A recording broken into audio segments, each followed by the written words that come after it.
Salut! Dans cette vidéo, on a mis un bonhomme avec une grosse tête parce que je suis sûre que le nombre de likes d'une vidéo dépend de la taille de la tête.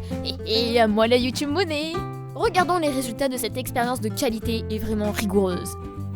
Oh, ça change rien. En science, ne pas obtenir les résultats auxquels on s'attendait, c'est-à-dire s'être trompé, s'appelle un résultat nul. Pas nul, nul.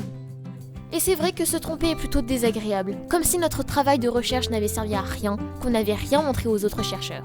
Mais en fait, ne rien trouver, c'est quand même trouver quelque chose. On sait quelque chose qu'on ne connaissait pas avant. Parfois, ça veut dire que ce qu'on croyait vrai ne l'est pas du tout finalement. Par exemple, pendant longtemps on a cru qu'une femme enceinte ne devait pas faire d'efforts parce que ça risquerait de déclencher un accouchement prématuré. On leur demandait donc de rester au repos pendant des semaines ou même des mois pour certaines, même si l'inactivité entraîne aussi ses propres risques. Mais année après année, étude après étude, on s'est rendu compte qu'être au repos ne changeait rien au risque de naissance prématurée. On a donc arrêté de forcer les femmes enceintes à ne plus bouger. Et puis, il y a des cas où obtenir des résultats nuls nous permet de comprendre rapidement qu'il y a des recherches qui ne donneront rien. Depuis des dizaines d'années, les physiciens cherchent à découvrir la matière noire, un truc étrange qu'on ne connaît pas mais qui représenterait une grosse partie de la matière de l'univers. On l'appelle matière noire, non parce qu'elle est noire, mais juste parce qu'on ne la voit pas du tout. On ne connaît d'ailleurs pratiquement rien à son propos.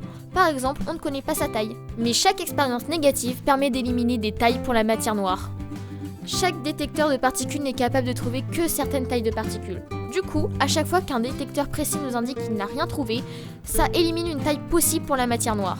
Et il ne reste plus qu'à construire un nouveau détecteur pour des tailles différentes. On ne sait toujours pas ce qu'est la matière noire, mais on sait de mieux en mieux ce qu'elle n'est pas.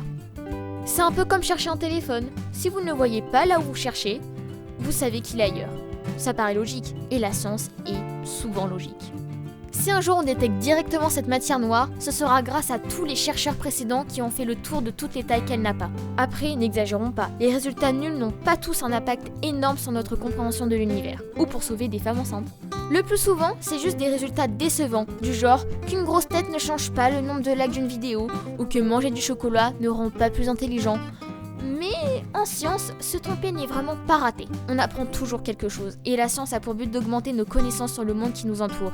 On a donc le droit de fêter un résultat nul, mais ça ne sert à rien de le faire avec une grosse tête.